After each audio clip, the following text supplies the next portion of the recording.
out of Cleveland. You want to be a boss? That's how you be a boss.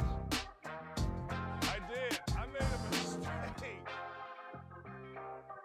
Hey, welcome. Don't even at me because I got an absolute monster going for you today. We've got Kato Kaelin. Yes, that Kato Kaelin, the man, the house guest of the great O.J. Simpson, or not the great O.J. Simpson. You know what I'm saying. See, to me, he's still the great O.J. Simpson. I can't get my mind around it. When I see somebody running in the airport, I say, run, O.J., run, even now, but the dirtbag. That is O.J. Simpson. Kato Kaelin's going to join us, our friend Chad Withrow. But first, the NFL, ladies. I don't understand this. Brock Purdy is the best story in sports. I was going to say football. And then, no. He's the best story in sports. Mr. Irrelevant. All he does is go 19 for 29, 214, but that's not even it. See, here's what makes me nuts.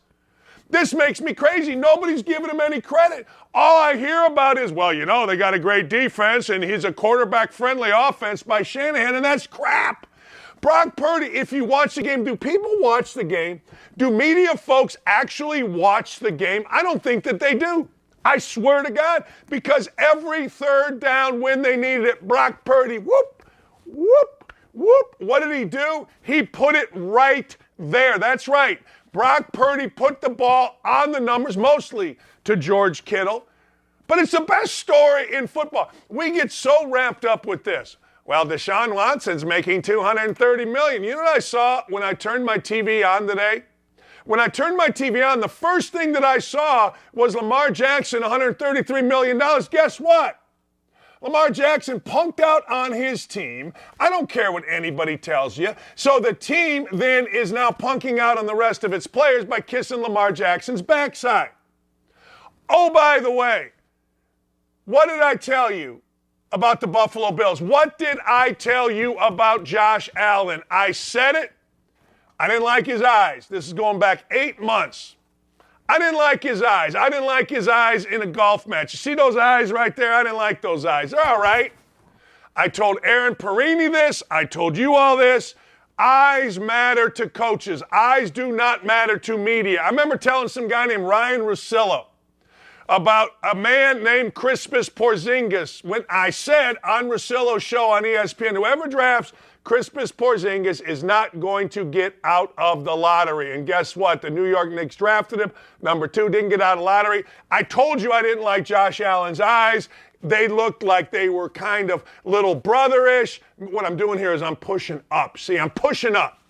Trying to get to Big Brother. They look little brotherish. Next thing you know, he's out of the playoffs. He didn't play bad. Not necessarily his fault. What did he do? He ran into Joe Burrow. He ran into Joe Burrow, America's coolest and possibly best quarterback. You know what else he ran into? 250 yards rushing. You know what else he ran into? Our friend, Teddy Karras Jr. Teddy Karras Jr. is the center for the Cincinnati Bengals. Cincinnati Bengals just, I am using this ironically, snowplowed the Buffalo Bills in the snow. Now that was a fun game. I have a theory. They should outlaw every dome stadium. Every game should be played like that. Every game should be played in the snow. Aaron Perini, second time I've mentioned her in the first 3 minutes, absolutely right. It was romantic. It was cozy. Glass of wine, watching a football game in the snow, people having a blast, and Joe Burrow and the running attack. Joe Burrow and the running attack, the offensive line of the Cincinnati Bengals got it done. Now let me ask you a question. Joe Burrow is considered Joe Cool because Joe Burrow tells you what he's going to do. Very matter of fact. What's the window, Joe, for you guys to win a championship as long as I'm playing? Woo, strong. But why isn't Brock Purdy a bigger story? Drives the very diverse media crazy. White guys they can't do it.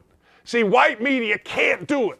They can't make, well, you know, if I make Brock Purdy great, then I don't know what's going to happen. Somebody may say I'm being racist. And, of course, the African-American media, they don't want nothing to do with Brock Purdy. They want to talk about Deshaun Watson and his money, Lamar Jackson. That's exactly what it is. All I read about is, today I'm reading on ESPN, well, you know, he's in a very friendly offense. Shut up. That dude is throwing dimes. Oh, by the way, don't make me start on Patrick Mahomes. How great is he? Do you remember when LeBron James had to be helped off of the freaking court because he had a cramp? I don't know whether it was a leg, internal, I don't know, but he had a cramp. And they had to lift LeBron James off the court. Oh my God, we got to get him off the field. We got to get him off the court. We got to get him off. I can't believe it. Oh my God, what are we going to do? Well, guess what? If you've ever had a high ankle sprain, it hurts. It hurts for the bejesus, it hurts. It hurts like nothing in the world hurts. And don't tell me, a lot of these guys are saying, well, it doesn't hurt when it happens. You can still play. No, it hurts like crazy. So they taped up Patrick Mahomes. They put Patrick Mahomes in a position where it's like, hey, look, we don't want to use you. Chad Henne came in and gave him a 95-yard drive. Mahomes is like, no. I'm playing. I don't want to hear about it. Screw you. This is what we're doing. And guess what? He came back. And guess what? Not only did he come back, he willed his team. He demanded that the coaches put him in. Compare that with the little pukes in the NBA.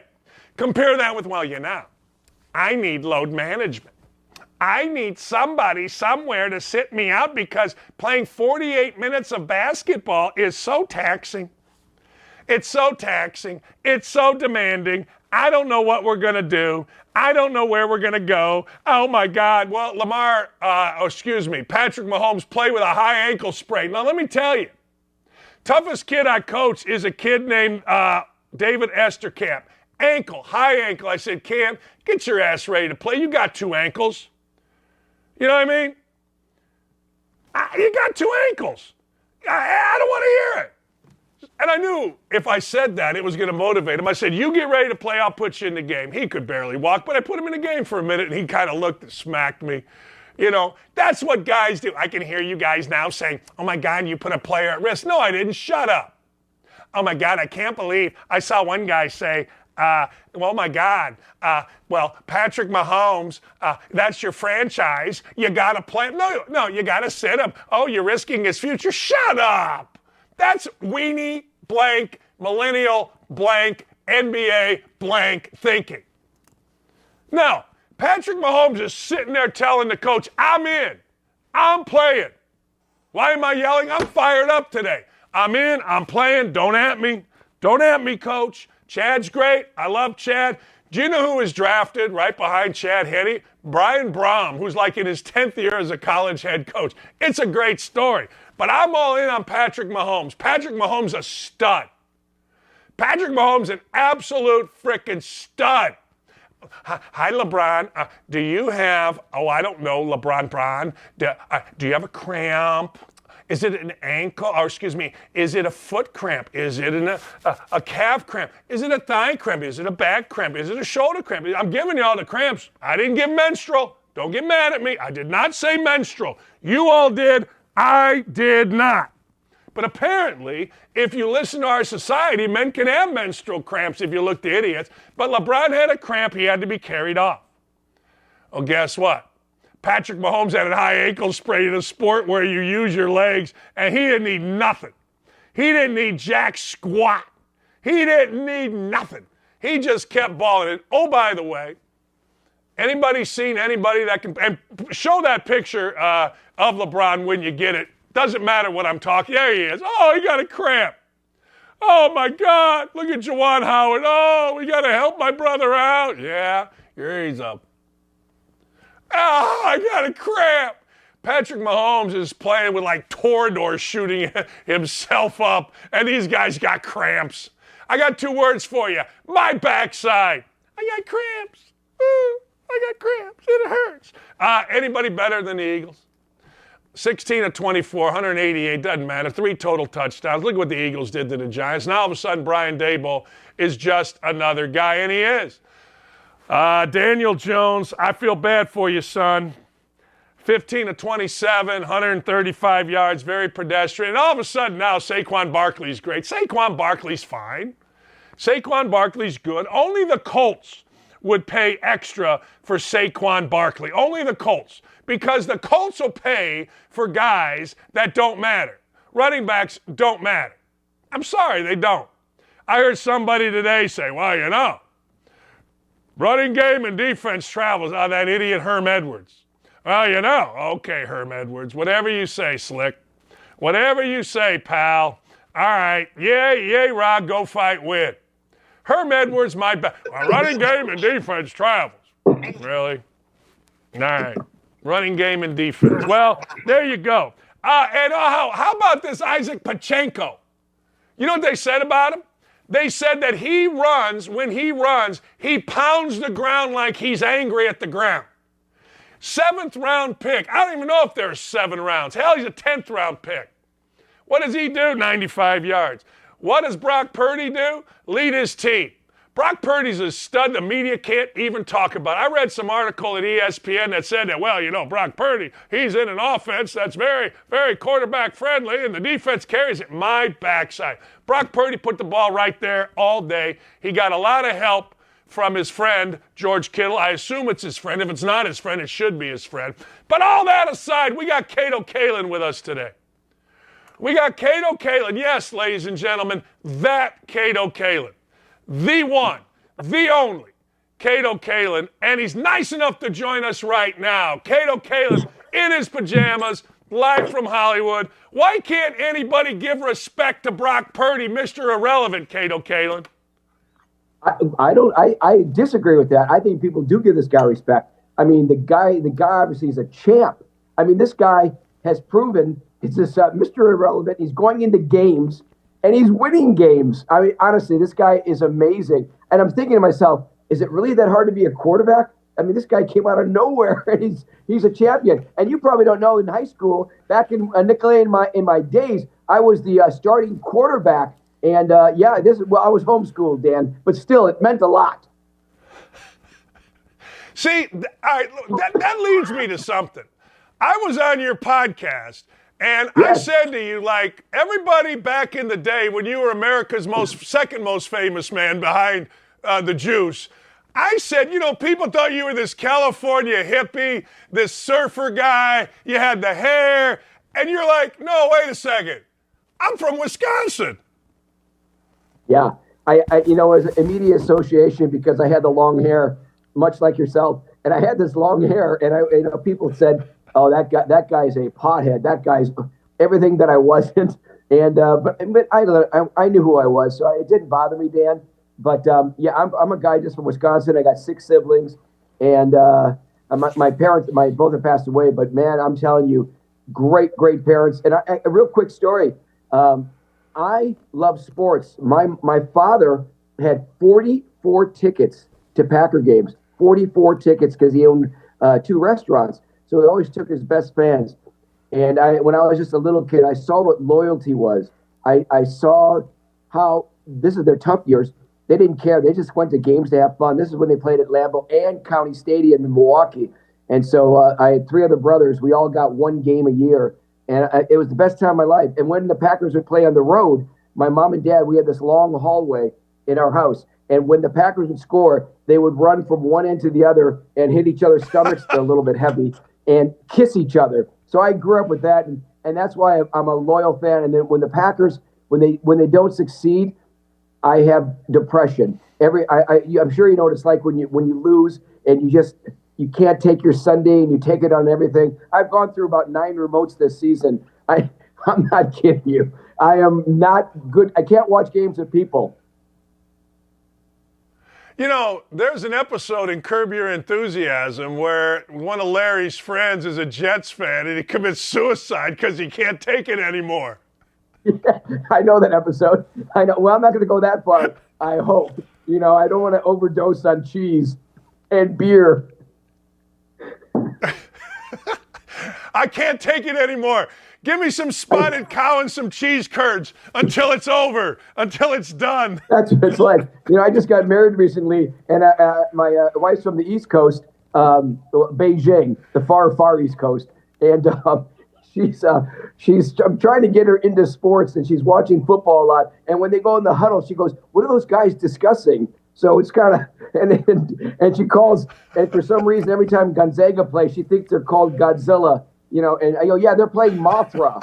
It's a really tough game. So it's really hard. So she's the great she's Cato Kalin joins us. Was your love of sports? Go ahead. I was just going to say, I want you to continue my love of sports. Anything that has to do with love, I'm all for. So my love of sports. What was your question?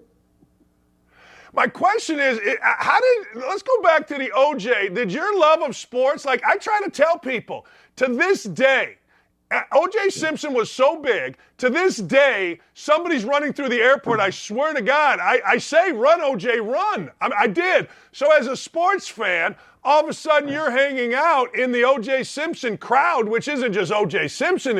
That had to be like, until it went bad, that had to be awesome. Well, I'll tell you the truth. First of all, if you go to the airports, no one's running there because there's too many delays. Right. No, I didn't really. Dan, to tell you the truth, I didn't hang out with OJ. I was living in the guest house. I saw him a few times. You got to remember, I was in a different tax bracket. He was more Danish, and I'm still donuts. So, but of the times that I did see, certain elements. I lived on both sides. I lived at Nicole's for a while and OJ's. So I kind of had the room with a view, and I kind of saw what was. Sometimes what's important in Brentwood is to keep up with the Joneses, who had the new Range Rover, and sometimes it was sort of like that, seeing going to a party with a lot of wealth. And although I saw the definite love Nicole had for her kids, definitely great mom. So, but getting back to your question, I was not a real, hang out with OJ, and that was it. I had my own set of friends, my own entrance to my guest house. And I still got the guest house key. It opens a room to nothing now because there's no door, there's no house. So I kept the key. I can tell you're guarded still. You're a little guarded when you talk about all of this. You sound like a basketball coach. Guarded. I oughta. You do. You sound like it's almost like if you say anything, like if I ask you a simple question, there's no way you will give me the answer. Do you think OJ did it? Oh, my opinion? Oh, yeah, I've said that on air before. I think OJ's guilty. That's my opinion. I think most people do. I think right now where he's at in his life, he's got his fans on Twitter or whatever, and he's got his people that love him, people that hate him. Like the killer of Ron and Nicole. Yeah. Oh, so, we were going to play. Like I said, he's got fans. What was it like being Cato Kalin when every time you turned on SNL or Carson or whatever, what was it like being you? Well, I think it's that part I kind of laughed at because I have a sense of humor, and I'm self-deprecating. I don't mind people playing jokes on me. So that part was kind of funny because I thought it was sort of endearing. If it was with mean spirit, I didn't like that because it hurt my feelings. And when my mother was alive, it really hurt her feelings. So it was two different things. If someone was being mean-spirited, you can kind of tell. But when someone was being playful, that made a huge difference because, I say certain things. It's like, it's nice that I can afford to finally live on my own couch. It's kind of nice. You are self-deprecating, and that I'm telling you, the funniest thing when I said Bob Knight and I were looking at each other, and he said, "Hey, you think that MFer no?" Here's a story. I didn't tell it on this air, but Coach Knight and I are sitting and we're watching, and Cato's on there, and I don't know whether I can't remember, but there's a TV. It's a Zenith, we got the Zenith going and the clicker and all that, and he hits me and he goes, "Hey, Danny, you think this MFer thinks he's going to jail?" And I go, "Coach, I don't know, but your answer was great. Your answer was, hey, look, I knew who I was. I knew what I didn't do, so hell no." Yeah, no, exactly. And also, I was brought in for questioning. I met with the detectives quite a few times, and actually, I started now I'm not saying a friendship where I hang out with them, but I am still to this day in touch with Tom Lang, the lead detective. We've talked many times on the phone. He did my 1 Degree of Scandalous podcast, which everybody should subscribe to on YouTube. It's with Tom Zenner. Tom, of course, a sportscaster, also a newscaster for many years, and you were kind enough to do the show. So Tom Lang would say, this is him saying, he's like, after a little bit, Cato, we knew you were a pretty good guy. So I took that as sort of a, wow, kind of cool. And then they had the famous line to me with him and Phil Venetter, and they said, Cato, we have so much evidence in this case, it's a 2-minute Columbo episode. Did you get like, I don't care whether I did it or not, which obviously this wasn't you being, I don't care what. I don't care. I want to crap myself if, Lang and Van Etter and those guys are knocking on my door going, hey, we want to talk to you. I'd start shuffling through my whole life. Like, what did I do in 86? What did I do in 75? Holy crap. Well, the thing was, it was sort of like doing your show. It was like me getting up at 5 a.m. and, I said, do I have a paper route? No, it was getting up in the morning, and I didn't even ask questions. I just looked, and I saw 4 guys. I opened the door. Like, I had that kind of Wisconsin thing, like, oh, who are they? You open up, you're kind of thinking, you never think of the negative. I had no idea who they were. And then they said who they were at my door. I thought, first thing I said was, what's wrong? And did OJ's plane crash? Because I know he went to Chicago. They came in the door. Mark Furman asked me questions like what I wore last night. And they didn't say, they were only asking me questions. And I showed them everything. And I put my clothes on this chair. They checked what my shoes I wore. They looked in the bottom. And then at myself, I'm going, I had no idea what's going on. But now I'm like a seasoned veteran of episode 3000 of Forensic Files. I know everything they're doing. So I had nothing. I was, whatever they needed, I was there to help them. But I never thought of what happened. Did you ever think you were under suspicion by them? Ever? No, I went right. I was with them from the moment they came in the door. I was with them, and then I went to the police station for. I had to be at least 8 or 9 hours. So that's what I knew nothing. I answered any kind of question they had. I don't know you. We've talked a couple times, and I am coming to LA because I want to run in your circles because, well, those are fun circles, it seems like to me. I can't imagine you're sitting in a police station for 8 hours and you're not joking. You're not cracking some kind of joke, or you're not saying something over 8 hours, self-deprecating or something. Yeah. No, I'm in an interrogation room where I think, which I didn't know it was, but I'm in a room by myself. They're coming in and out, and there's it's a very small room. And I think after a few hours, I did, they asked me if I wanted breakfast and all that. And I said, no, I'm not hungry and all that, but it was prison food, so I didn't care. It was what they serve people in the jail. It was like a 5-day-old Chipotle burrito. I'm like, no, that's okay. I got my own gas. Honest to God. Well, look, you became, all right, this is the stuff I like. You ready?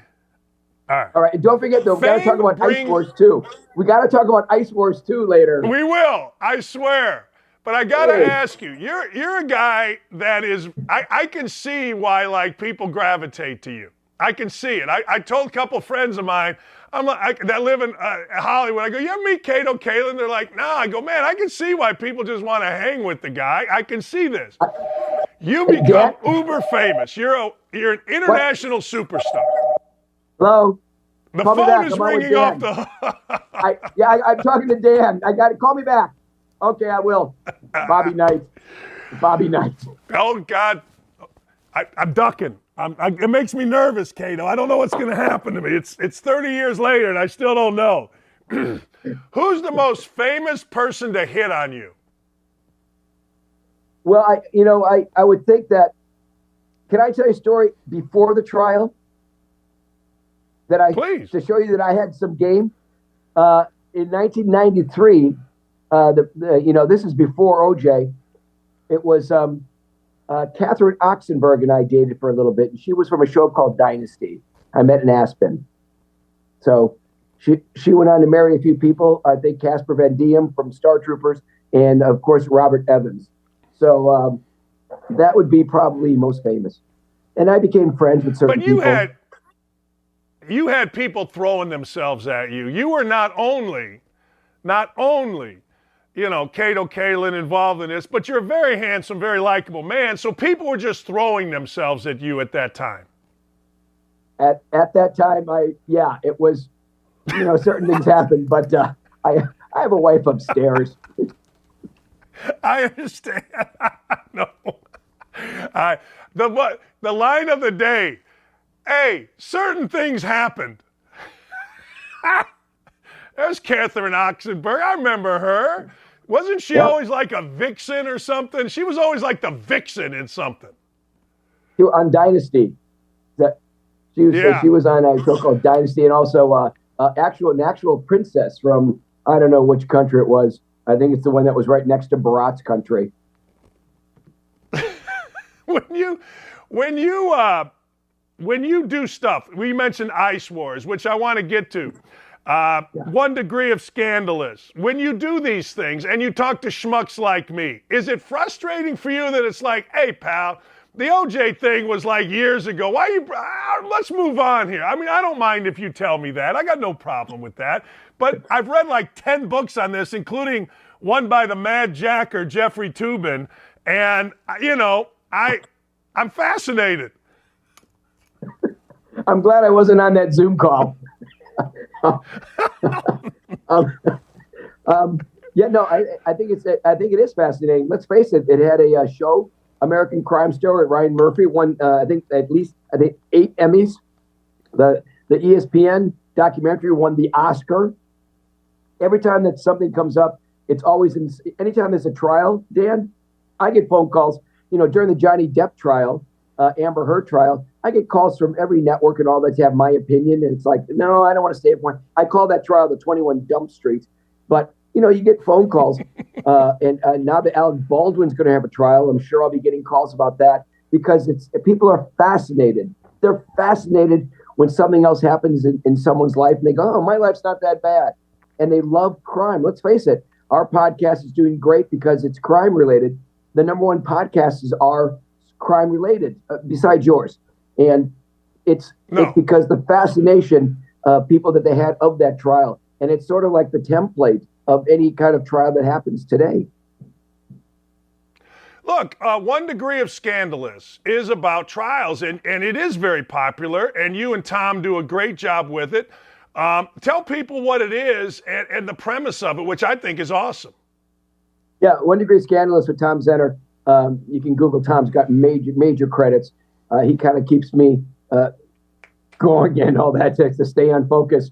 So we do scandals that are current and scandals from the past. And every guest, it's sort of like we probably will have a guest from the Rush trial, Alec Baldwin, and we kind of keep up with everything current and we compare it to something that happened in the past, like a Tom Lang. And then we have Jason Alexander, who was married to Britney Spears, her first husband. He was caught jumping over the fence to crash her wedding. We had him as a guest. We had the first person that was when Anne Heche crashed her car. He was the gentleman that ran to the car and saw her first. So we kind of keep up with everything that's happening. It's sort of the zeitgeist of shows with current and, of course, with past. And it really is fascinating. And, man, I'm telling you, some of the people that we have on, it's just like we go usually about an hour. We could go on for hours and hours because it's so titillating, all the stories they tell. So that's on YouTube. It's Apple, wherever you get your podcast, but YouTube's better because you can see if I have a good hair day. And it's gone really well. I don't think have you ever had a bad hair day? Because you were the original, in my opinion. My players at Bowling Green in the early or late 90s did all this. My son then, of course, did all this. And you still do all this, which congratulations by having enough hair to do all that. Yeah. If I could do an endorsement, hey, Redkin, please send me more gel. Hey, tell people about Ice Wars. This, Dan, this is really exciting, and I'll tell you, Ice Wars is prize fighting, MMA fighting with real hockey players on ice. Now, if anybody knows what it's like to skate, it's difficult. To skate and fight, even more difficult. There was a show on Netflix called Untold Crimes and Penalties with the Galante family and the DB Trashers. Incredible documentary, #1 on Netflix right now, for the past year. Jimmy Galante, AJ Galante. AJ is our president of Ice Wars. Charlie Nama created Ice Wars. He's been a friend of mine for many, many years. He came up with the concept. He said, let's cut out the hockey game and go right to the fights. People love the fighting on ice. So we did 2 of them pay-per-views in Canada. The reaction was off the chart. We had people like Pat McAfee, I believe a friend and neighbor of yours.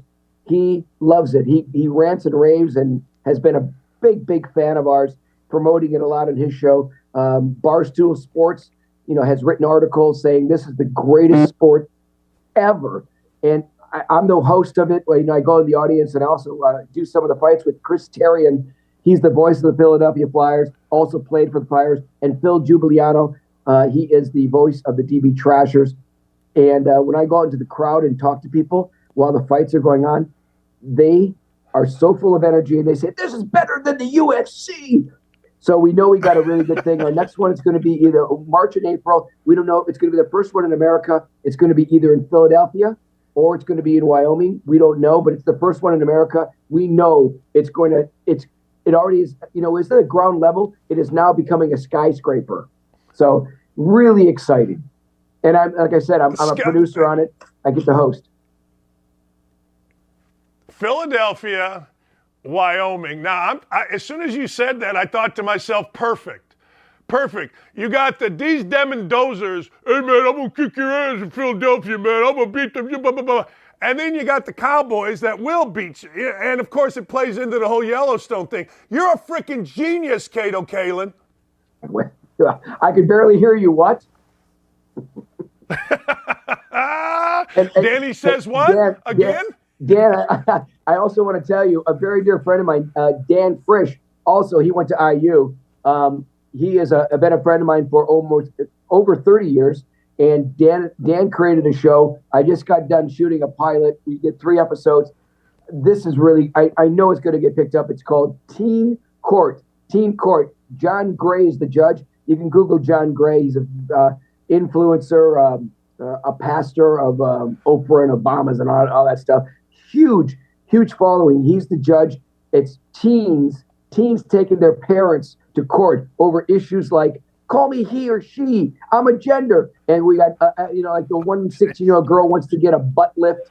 And, the parent, they're fighting their parents and why they want to get these. The parents are going, no. And then we have an NIL case where the guy is 16, already offered $300,000 and his mom wants all the money. And he's fighting his mom going, no, I'm the athlete. So it's really, really great issues. Teen Court. And I interview people in the jury and then I talk to the defendant and plaintiffs.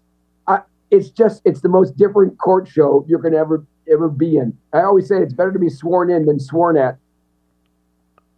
Hey, if you need a bull, like from Night Court, if you need a bull from, I am 6'5", 240, and believe me, now that you said, you will probably be in one of the episodes. I don't know exactly what, but yes, I think so. I can see you going, all rise, Kato has entered. Yeah, and I would go like this. I'd be like, hey, he's got. All right, I got to ask you one last OJ thing. You ready? Yep. What did you hear that night? That night I heard a loud thumping noise, and I didn't know what it was. I thought an earthquake because a picture in the back wall like this. There's no window, so you imagine the picture going like this and tilting. You can only think of how did that move? And I've experienced earthquakes quite a few times, and things do move, and that's what I associated with. The last thing on my mind was that possibly OJ was in back where they found the infamous bloody glove. Had to be, on a serious note, it had to be really sad for you, because before I let you go, because you mentioned this, you were friends with Nicole. You were great friends with Nicole, the children, and now, you're friends with OJ. This, I don't think people really figure, now that I'm thinking about this had to be incredibly difficult for you how old were you at that time? 33 and 34. First time ever in my life, Dan, I've ever been in a courtroom. I never had a parking ticket. I've never been in a courtroom my entire life. And like I said, I was a guy from Wisconsin chasing my dreams of getting in show business. And, it was difficult because the first time in a courtroom, it's for a double homicide where I'm testifying. And people said that I had this look like of a deer in the headlights. And I'll tell you why. It's because I want to make sure I'm answering every damn question with complete honesty and making sure in my review with Marcia Clark, I'm thinking, I don't remember that question. So I can see, I don't know at the time, but I understand how people think, what's he saying? Why does he do this? It's because I'm really, really trying to answer this 100% correctly. And, and the kids back then, Justin and Sydney were just really wonderful kids. And Nicole, like I said, is a great mom. And I'll tell you, the thing that they were just kids that would always want to wake up me, Cato, and then they got a dog and they named the dog Cato, and it was sort of endearing. And that was a difficult time. Yeah. Hey, did you see this whole Kardashian thing coming? Because people forget that the Kardashians' dad was one of the major figures in this trial. Did you know? Well, the Kardashians had come over to when I used to live at Nicole's on Gretna Green. They'd always school in the morning, and it was all the Kardashian girls, and they're very young. I knew Kim when she was only this big, and that was just her ass. No, I'm kidding, Dan. So they would actually try to all come into my guest room and say, "Wake up, Cato! Let's wake up, Cato." So I remember that sort of memory in my life. And they were just. They were just all great kids, really were. And now look at them; they're $1 billion empire. Yeah, you can criticize people. It's so easy to criticize, right? I mean, it's so easy, and you know that. But look at what these people have done, man. I mean, it's right. You know what? I 100% agree with you. I've always said it's so much easier to criticize than to give the compliment and to be for someone. And I've been fortunate because this is just really serious. When it's very tough to succeed in Hollywood with anything you do. I am blessed that I've got friends. When you got a good friend, it's ones that really want you to succeed. There's no jealousy. And I've been really fortunate to have the best friendships. Everybody, always, all my friends, I want them to succeed. They want me to succeed. And I think it's, believe it or not, I think it's because of when you're raised. I was raised in a very loving family. And I think it's all the Midwest roots of, I just remember always great times with my family. And I think that you kind of project that, and you sort of birds of a feather flock together. Well, I think I flocked with good people, besides the OJ. Yeah. But all the stuff. It's always my friends from high school are still my best friends today.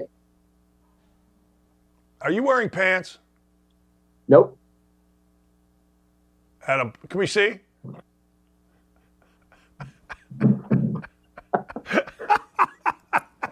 I'm not.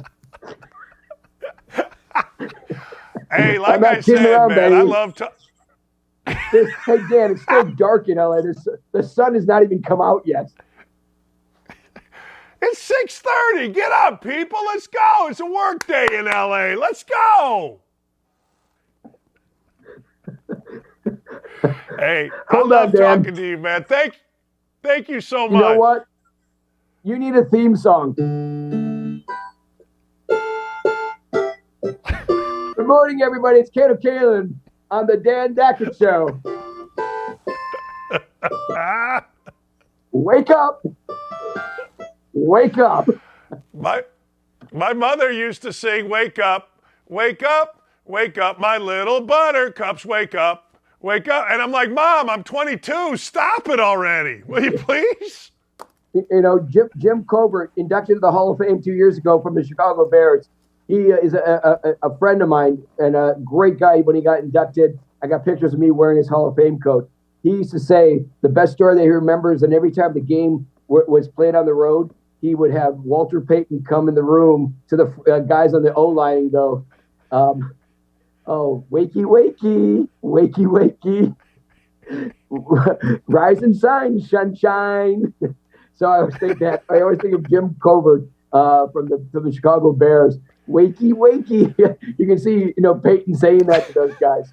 Well, the sweetness. Yeah, Jimbo Colbert from Pittsburgh, about 6'5", 320 pounds, going with weight. I love it. That's my Oh favorite yeah. all-time team. Yeah. Heart of All gold. right, Heart of brother. gold. Thank you so much. Thank you so Okay. much. Hey, It was really fun. oh, have we started?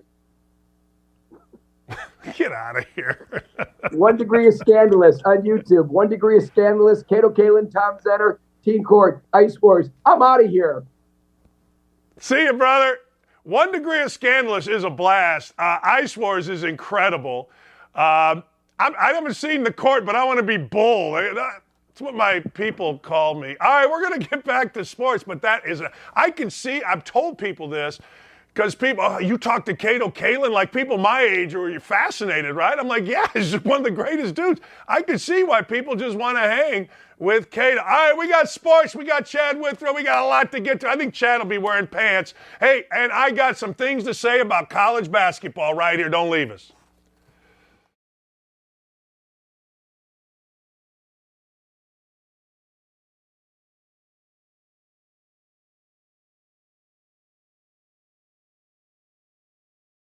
And how long after 9/11 does your unit, the 160th SOAR, which is the most elite helicopter pilots in the world, how long does it take for you guys to figure out, okay, a plan's being set in motion, we're going to Afghanistan? Was it within days? Was it within weeks? When It did was you within know? it was within hours. Within hours. So we drive back that night, the battalion commander and I, and the next morning I'm sent down in a 15 passenger van with a bunch of other planners to Tampa, Florida, and we're to plan the America's response, as far as the rotary wing side of it. And by October 3rd, I was in the country of Uzbekistan preparing to do personnel recovery for the bombing campaign that was about to kick off.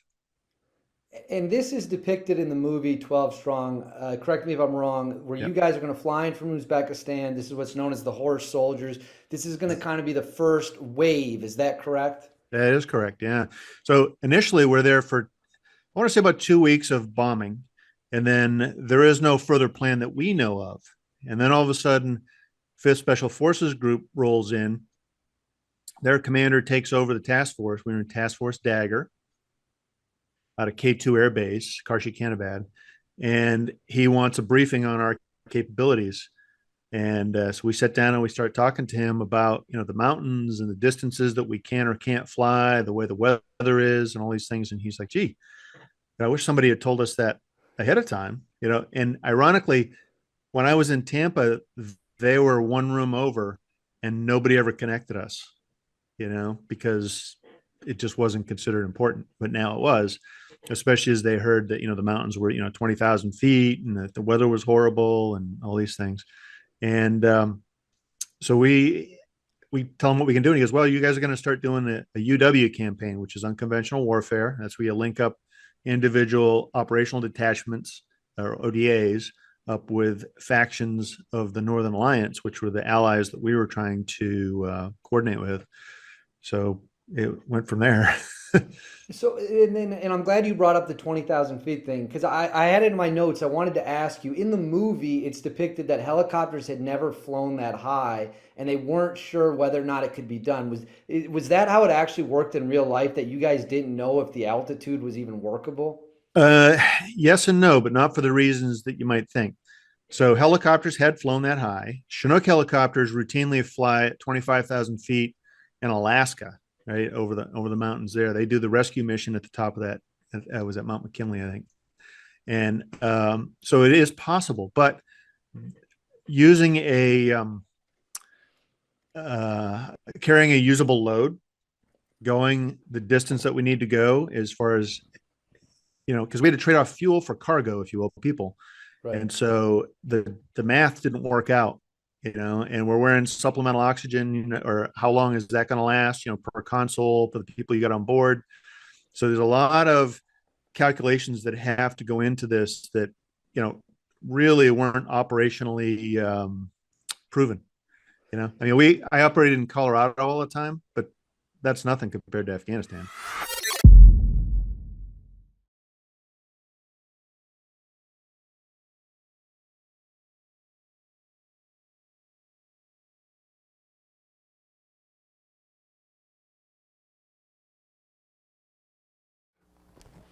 All right, welcome back. Fun stuff with Cato Kalin. Let's go. More classified documents were found in our president's house. I mean to tell you, this is almost to the point where you got to joke about it. Well, Ari Fleischer, former press secretary, did joke about it. Let's hear or see from Ari Fleischer. Man, I'm a big fan of Ari Fleischer. When President Biden says he takes classified documents seriously, the only thing I got wrong was his punctuation. He meant to say, I take classified documents, period. Seriously. Boy, is he right. This has gotten to be such a joke. Nothing's going to happen, but it should. We should not have presidents, vice presidents, or senators taking classified documents. Now, in the case of Trump, obviously, we all know this, he could unclassify them.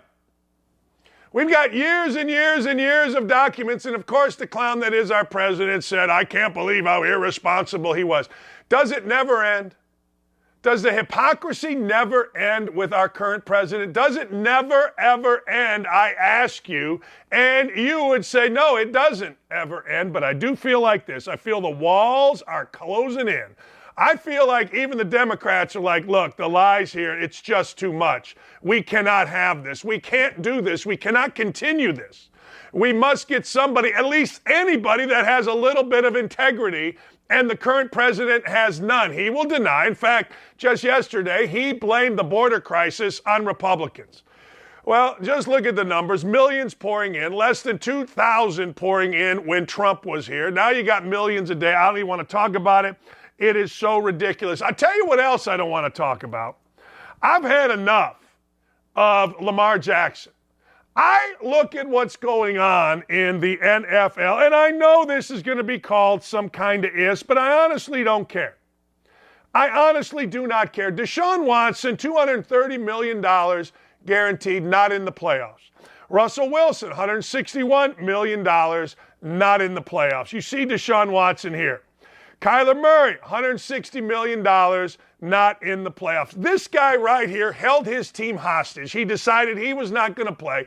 Don't at me about it. Y'all know it's crap. The team knew it's crap. Everybody knows it's crap. And so to acquiesce to this guy, who I love, by the way, Deshaun Watson's coach, John Harbaugh, is saying, well, you know, we fired Greg Roman, the offensive coordinator, and, Lamar Jackson is going to have a say in who our new offensive coordinator is. So not only does this guy hold you hostage, but it works. It works. So they offered him a max guaranteed, which is what apparently Deshaun Watson wanted. He wanted guaranteed money. $133 million guaranteed. Not good enough.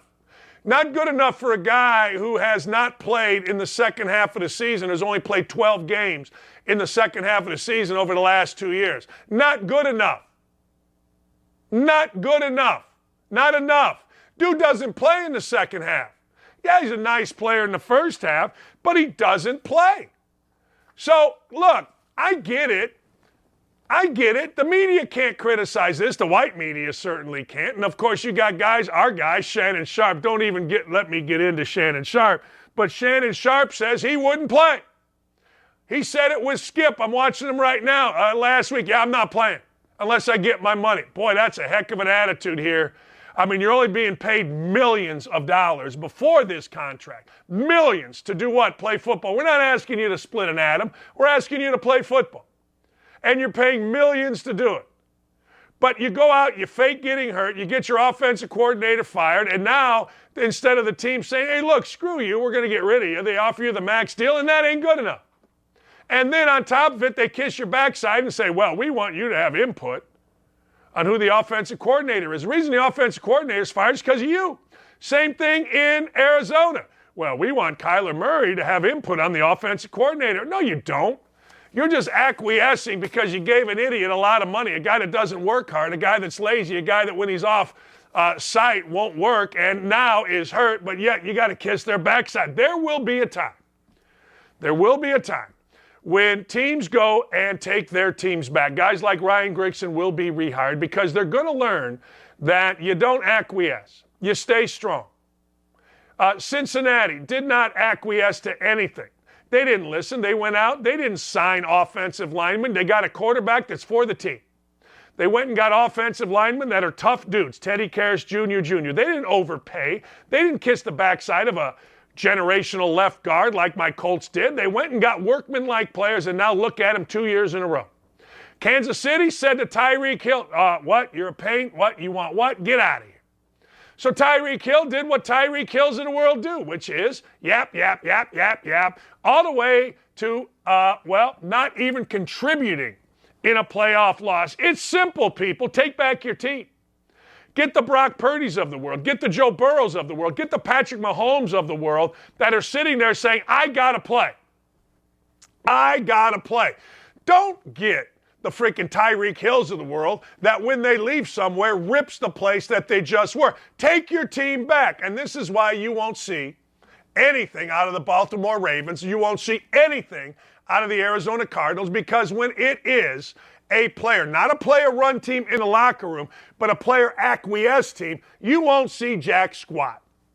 And it pains me because I really like John Harbaugh, I really like the Ravens, and I really like Lamar Jackson. But you won't see jack squat out of them because you can't give in to soft-ass players when they make ridiculous demands. You just can't do it. I'm sorry, you cannot do it. And if you do it, nothing good is going to happen. Hey, I get it. Word to the media. You can't say it, can you? You just can't. I'm going to go a little bit off script here, Dylan and Ryan. I had a nice text exchange with Tony Dungy over the weekend. So glad to see that Tony Dungy is being defended by real people. The Indianapolis Star's little writer, Greg Doyle, called, can you believe this, in 2022, Tony Dungy ignorant. Now, Tony Dungy, let's put it this way. You're always criticized by those that don't do as much as you. Tony Dungy in other publications was called a bigot. Tony Dungy was called a far-right radical. See, the media lies in wait. These horrible, horrible people, they lie in wait. Tony Dungy has adopted kids. Tony Dungy has done more for people than a guy, Greg Doyle, or anybody that is writing about him or saying things about him will ever do. Now, the Indianapolis Star hid Doyle's column. I went to the website. They didn't have it. But Doyle's very proud to call Tony Dungy ignorant. People are very proud to call Tony Dungy a bigot. Very proud. They don't look at how he's lived his life. They look at one tweet. One tweet. And isn't that sad? Because Tony Dungy, you compare Tony Dungy's life to anybody that's written about him, don't even get me started. Hell, one guy had to admit to adultery in an article about me, and Tony Dungy is out here speaking at pro-life. I mean, just stop it. The people calling him a bigot, the people calling him names are just sad people. I sent Tony Dungy a text. I said, hey, Tony, coach. I said, so glad to see so many people love you. So glad to see so many people stand up for you. And I am. And if that makes me a bad guy, I'll side with being on Tony Dungy's side 1,000% over any little writer, any little blogger, any little guy on any little media publication. Who cares about Dave Zirin? I'm done with Tony Dungy. Good. Be done with Tony Dungy. Be done. Greg Doyle, be done with him. Call them names. See, what happens, at least in our newspaper, is when they do that. This summer, they did a hit piece on me. What was the next article? A puff piece on Indiana basketball. They do a hit piece on Tony Dungy. What was the next article? Oh, my God, I went to a basketball game, and they had all these wonderful things. I mean, that's what they do. That's what they do. Get rid of your subscription to all these racks. People lying in wait. And it's not just the Indy Star, it's every publication. If Tony Dungy were, I don't know, I don't hear anybody criticizing Shannon Sharp. In my media, I don't hear anybody criticizing Joe Biden. It seems to me that a bigger story would be Joe Biden having documents. There's nothing in the Indy Star about that. Not a thing. It seems to me there are a lot bigger stories than whether Tony Dungy sent a tweet out. A lot bigger. But you don't read about him. Why? Tony Dungy doesn't give in. Tony Dungy is a conservative. Tony Dungy, thus making him an easy target, and that's all this is. People want to sit back. People want to sit back, wait. Doesn't matter that Tony Dungy has spoken out about the need for fathers. In some groups, that's a bad thing. Can you believe that? You know, our left wants to kill kids. Our president, in defending killing kids, in defending abortion, talked about future generations. Our former president, President Obama. I say, well, wait a second. You're talking about killing children, unborn children, fetuses, yet future generations, how does that play in? But Obama, as we know, just talks. So I don't have any problem. We all know the deal. We all know what happens here. We all know that the media sits there and they wait. They're pathetic. They'll look back 20 years, and when it's their own peccadillos, they'll lie like crazy. They won't talk about certain things. They'll blow it off. Well, I had an affair years ago. No, really? I won't get personal with them, but I know what they're doing. I see what they're doing, and it's disgusting. Tony Dungy's not a good guy. Tony Dungy's a great guy, and I've had so many people reach out to me and say, man, Tony Dungy's words saved my family. LGBTQA friends of mine, I don't have many, but I got enough. They're like, this is so unfair to Coach Dungy. Nobody's reading a 70-year-old's tweet and killing themselves as portrayed. No one's doing that. Just stop. We have real issues with suicide. We have real ones. Now, one of the real issues, and I don't give a damn whether you believe this or not, is the fact that we don't hold people accountable. We don't hold children. Oh, buddy, it's okay if you... No. There's a lot of issues. I mean a lot. That'll get spun in the wrong way, too. I don't care. We got so many issues. I've dealt with suicide. I've dealt with it as pretty close. Not as close as possible, but pretty daggone close. There's a hell of a lot more reasons people are committing suicide than just a 70-year-old's tweet. But I get it. When you're trying to hurt somebody, it's happened to me, you just bring everything out as best you can and spin it in such a way that you see the wind blow. Well, the wind blew the other way. And the wind blew to defend Tony Dungy, and I hope it never stops. You got to stand up to these people. It's dangerous because they got something on you. You know they do. But who gives a rat's? Bad people doing bad things, a great guy like Dungy doing great things. They all can kiss my backside, these medias that are going after Tony Dungy. All right. That just needed to be said. Chad Withrow's going to join us coming up here. We'll get back to the football of the weekend. I got to ask the question, there is no better story in sports than this guy. I'm going to tell you who this guy is when we come back, and I'm going to get Chad's opinion on the best story in sports. It's the best story in sports, and it's not being played like it's the best story in sports. Our friend from OutKick 360, Chad Withrow, and I will discuss when we come back. As we move past the college football regular season, the postseason, and the playoff championship game, is there, are we going to see, in your opinion, are we going to see the same storyline going into next year? Do you think with the same teams? And I'm talking, okay, Bama, Georgia, two teams that are looking for a new quarterback, by the way, in Bama and Georgia. Ohio State is as well.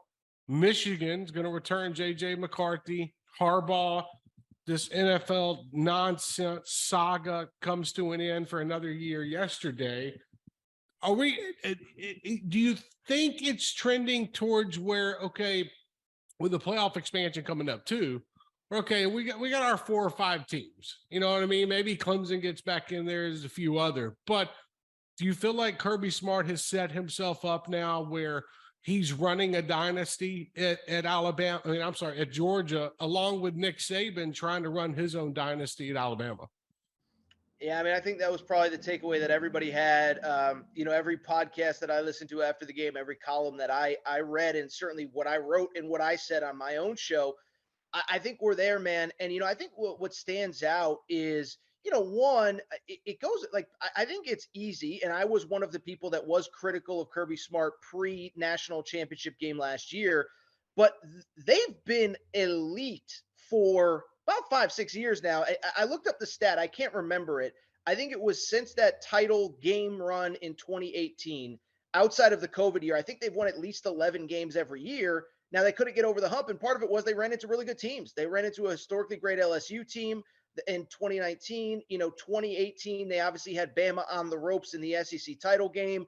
And so now they're there, but they're there with the confidence of knowing that they can beat anybody in college football.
All right, ladies and gentlemen, it wouldn't be a Monday if we didn't hear from greatness, and we're hearing from it right now. The great Chad Withrow of OutKick 360, nice enough to join us. All right, I'm saying this. I think it's the best story in sports, what's going on with Brock Purdy. I watched third downs, man. He's putting the ball right there.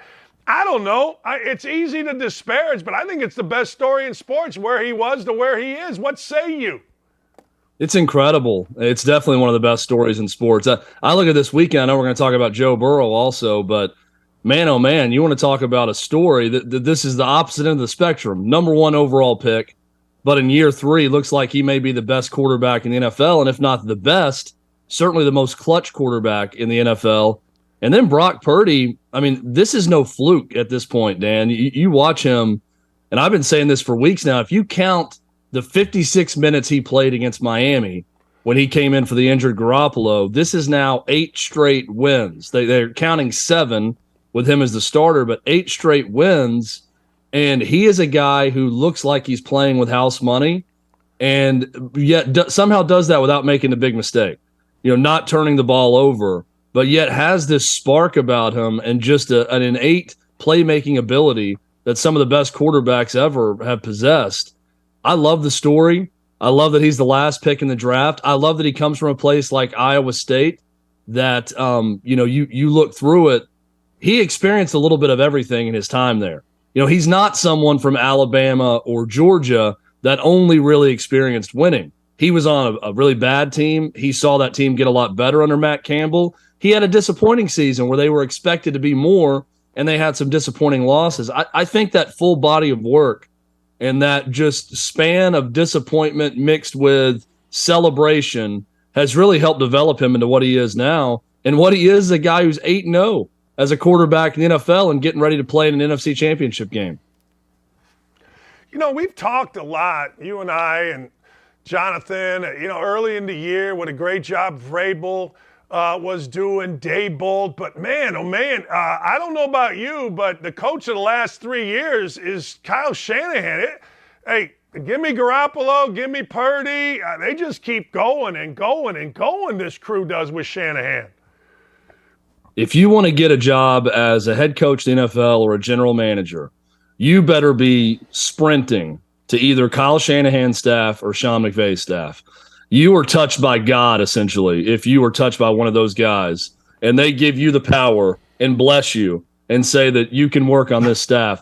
Rand Carthon now with the Titans as general manager, worked in the front office with the 49ers. And when that hire is made, and now getting to know Rand Carthon a little bit more and hearing from him, I really like the guy and like the hire. But when you just tell me, oh, he studied under Shanahan and Lynch and that 49ers organization, Dan, that's good enough for me right now. Once I hear that, that's a huge resume boost. If you've got someone who's worked with that organization. It's a model organization right now, the 49ers. Shanahan is the model. Sean McVay is the model for young, successful head coach in the NFL. And what I love about the 49ers is these two championship games we're getting ready to have. In one, you've got Burrow versus Mahomes. In the other one, you've got Brock Purdy versus Jalen Hurts. And it's the 49ers that seemingly they are star quarterback proof. They don't need a dominant quarterback to make it to conference championship games, to compete for Super Bowls. Jimmy Garoppolo played in a Super Bowl. I'm here to tell you, Jimmy Garoppolo is not that talented or that good. That's how good of a coach Kyle Shanahan is. Brock Purdy looks a lot better than Jimmy Garoppolo to me, but he's still the last pick in the draft as a 7th rounder. So the ability to run the ball, to adapt a plan around personnel has been incredible with the 49ers, and couple that with what is the best defense in the NFL right now that they've developed on that side. It really is an incredible story, and I'm with you. If I had to take one coach right now, I'm probably rolling with Kyle Shanahan as my guy for any organization. He's been terrific. I am too. Again, I don't think he was even mentioned last week, and maybe rightfully so. Sirianni's done a great job. Okay. You mentioned it. I don't think anybody has done a better job. Daboll got all the love. Let me go the other way, because you know it's coming. You know it's going to be, I don't know, from now until, I guess, the start of next year. Dak Prescott, Mike McCarthy, one needs to be fired. The other isn't good enough. I don't know. Where are we at with the Cowboys moving forward? Well, Dak Prescott's not good enough right now. Let's just say what it is. In the biggest moments, he can't get out of the divisional round of the playoffs. If we're going to crush, I'm here in Nashville, and people want to crush Ryan Tannehill as a guy that can't win big. Well, Ryan Tannehill's been a starter in a conference championship game. That's something Dak Prescott hasn't done, and Dak Prescott has more resources, and he's got that Cowboys star on his helmet. That's a little bit different from the Titans organization. I think he is so far shown himself to be a good dude that can put up great stats at time, that can lead a very high-powered offense with a high-powered running game, that when it comes down to it, he's not going to be Joe Burrow. He's not going to step up in the biggest moments. It was great what he did against Tom Brady in Tampa Bay. Had a terrific game in the wild card round on the road. Won the first road playoff game for the Cowboys since 1992. But then in a big moment against 7th-round pick and Mr. Irrelevant Brock Purdy, with plenty of chances to take the lead or win the game, he's just not good enough. Those 2 interceptions were terrible. Should have had a third one that would have been a pick 6 late, and they don't even have the ball for that just horrific play, whatever that was, they were trying to design in the dirt where Zeke Elliott snapped the ball to him in the end. But I look around, Dan, I think he's talented. He's going to put up big numbers. But until proven otherwise, he's not a guy that's going to deliver in the biggest moments. And Mike McCarthy, I think, probably did enough to keep his job. But, I mean, that's another one you just got question marks about. But I'm not putting this one on him as much as I am Dak Prescott. And, hey, full credit to Dak Prescott. He stood up there after the game and said, this is on me. My defense and my team gave me a chance to do something, and I couldn't do it. And he said, I'll spend every day for the next year thinking about the fact that I didn't deliver for them. He really fell on the sword, which I think is admirable. But until he can get past this point and at least get to a conference championship game, Dak Prescott is the problem. You know, isn't it amazing just talking about this whole deal? It's not like people want to immediately, and the easy thing to do is say, well, Jerry Jones shouldn't be the GM. It ain't a roster problem, right? The roster's damn good, man. Yeah, I can't look at anything they did. I mean, the T.Y. Hilton thing was fine late in the season. I mean, like, what would the knock be on him that he goes for big-name guys at times? But that defense is really good. That defense gave them a chance. That defense isn't going anywhere. They got great young talent led by Micah Parsons. Yeah, I mean, if you haven't won a title in a place like Dallas for as long as they've gone, and they had that dynasty back in the 90s, and it's been since then, you can point the finger at a lot of different places. But I'm with you on this. Maybe, 10, 15 years ago, Jerry was the problem. The way the roster is currently constructed with Jerry Jones as general manager, that's not the problem. Now, I will say maybe in the end, overconfidence in Dak Prescott will cost Jerry Jones, and that's his fault. I know he said, after the game, hey, I've got the utmost confidence in Dak Prescott. And what's he supposed to say if they plan on keeping him around? I get all that, but maybe that's going to be part of the issue with Jerry Jones. But I'm with you, Dan. I look at that roster and think they're every bit good enough. CeeDee Lamb with a breakout year is another great example of a guy who's going to be a star in the league. Dalton Schultz was terrific. That roster's good. That roster's good enough to win a Super Bowl. They need a quarterback that is going to deliver in the biggest moments. And there's no better options for them right now than Dak Prescott. I'm not saying they should get rid of him, but Dak Prescott's just going to have to deliver big in the biggest moment, like we've seen Joe Burrow do time and time again. Yeah, Chad, I've always said, you want to get rid of Dak Prescott. I get it, but you got to have somebody come in there, and unless you get lightning in a bottle with a Romo like they got later in the draft, or, you get lucky with Brock Purdy or something like that. I don't know. I don't know that there is anywhere else to go. I got to tell you this, though. Friend of mine's son is the starting center, Teddy Karras Jr., we call him, for the Cincinnati Bengals, and he's won Super Bowls with New England. His dad, Teddy Karras, my friend, won Super Bowl with Washington. Teddy's dad, Teddy Jr.'s grandfather, he won a Super Bowl, Ted Karras. So 3 generations all have won Super Bowls, and I'm not so sure that the Cincinnati Bengals aren't going back, because that offensive line, led by my boy Teddy Karras Jr., sensational. It's amazing. And Ted Karras's comments, I was reading, I think it was Peter King's column, where he talked to Ted Karras. And, he talked about Joe Burrow, Dan, the way you would talk about Tom Brady. And that says a lot from a guy who played with Tom Brady and Ted Karras. Just his overall demeanor and how he is unfazed, and his swagger and how that's infectious. And the fact that he repeatedly puts the ball on a dime, on the money, where his receivers have no choice but to catch the ball. It really is incredible. I'll tell you what I did last night when they were in the second half looking like they were going to roll to a win. I went ahead and put a big bet on the Bengals to win the Super Bowl. I think this is the year. They are on a roll right now. They're really on a roll when you go back to after that 0-2 start. With the way they revamped the offensive line this year, they've been on a roll. But then the way they went to Buffalo with a banged-up offensive line with 3 guys out, and they were able to devise a plan because of Joe Burrow where he's getting rid of the football in under 2 seconds at times. And then they can run the ball that way against the Bills. Now, a big part of this were the Bills were very disappointing in this game, especially with their rush defense. But I look at the Bengals and think year 3 for Burrow. In year 2, if he was able to, and by the way, they've beaten the Chiefs now 3 straight times, going back to last year where they beat them in KC in Arrowhead in the AFC Championship. This is now the team to beat. I don't think I'm overstating that, especially with Mahomes banged up. I really like Cincinnati to go ahead and finish this thing off and go ahead and win a Super Bowl this year after getting there a year ago. And Burrow looks like a man on a mission. It's impressive watching him.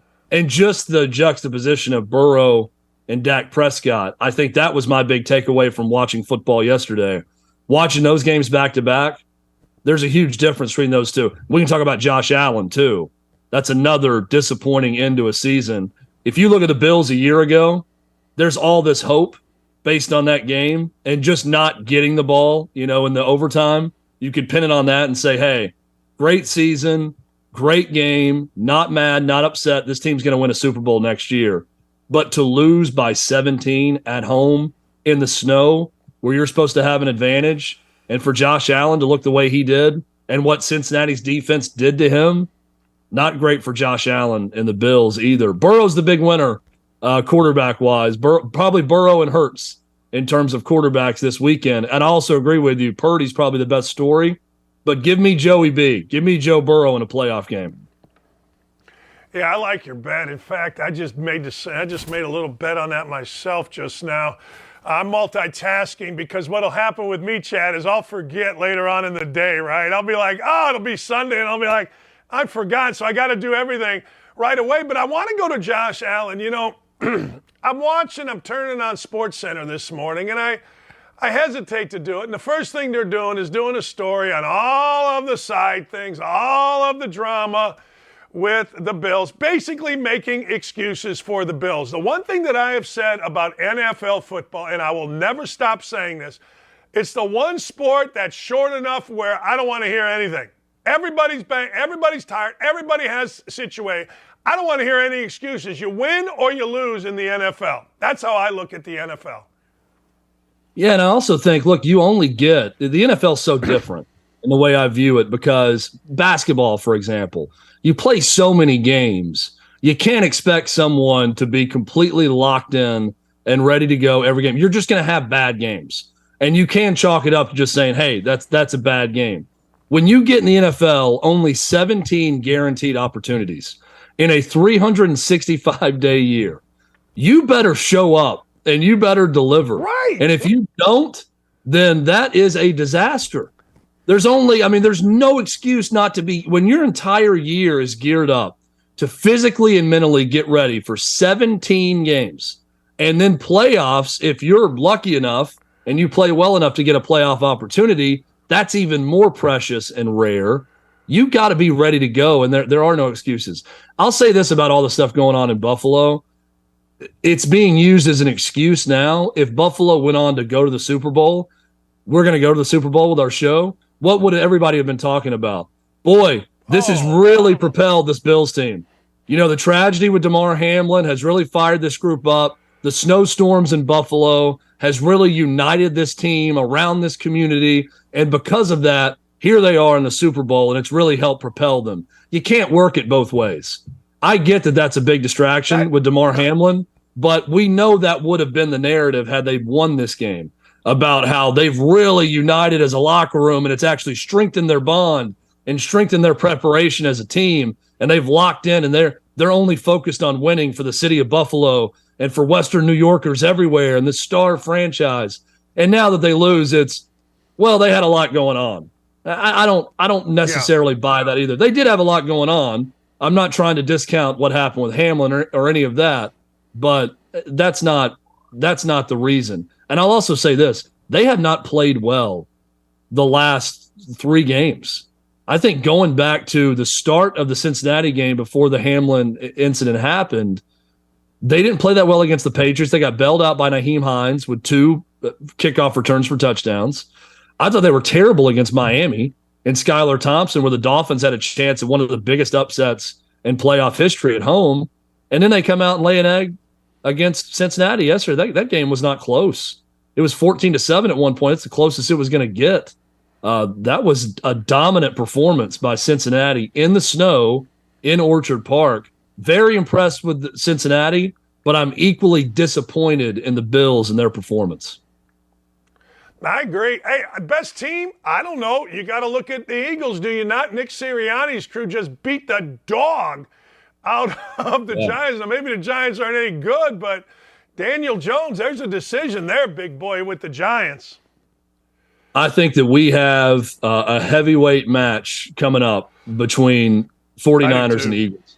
From a physicality standpoint, from the way they play, that great Eagles offensive line against a great 49ers defense. Jalen Hurts is going to run the ball.